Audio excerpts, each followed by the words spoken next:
In today's video, I'm going to teach you how to use the order book on Coinbase. The order book is your real-time window into what other traders are willing to pay and accept right now, and mastering it can help you time entries and exits with more confidence.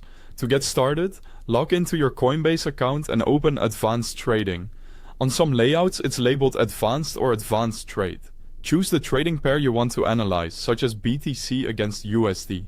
The order book is only available in Advanced Trading, so if you're in the basic buy and sell view, switch over before you continue. On the Advanced Trading screen, look to the right side. You'll see two columns of numbers, one in green and one in red. That list is the order book. The green side shows buy interest, the red side shows sell interest, and the number separating them is the current market price. The small gap between the highest green price and the lowest red price is the spread.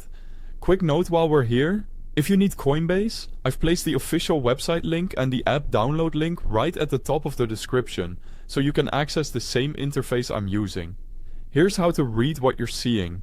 Each row represents a price level and a size. The price is the level where buyers or sellers are willing to trade, and the size is the amount of crypto they want at that level.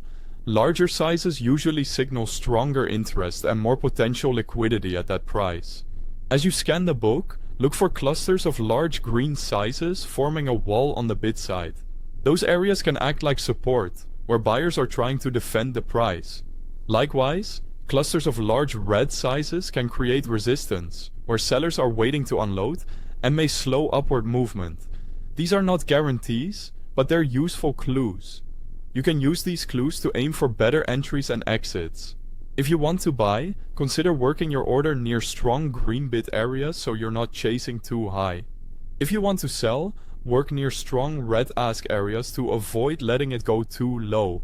Being patient around these zones can reduce slippage. Finally, always combine the order book with your chart. Because the book updates second by second, confirm what you see with the price chart, recent volume, and the broader trend direction. Think of the order book as short-term insight, not a complete strategy. That's it for this walkthrough. If this helped, feel free to check the links in the description, and thanks for watching.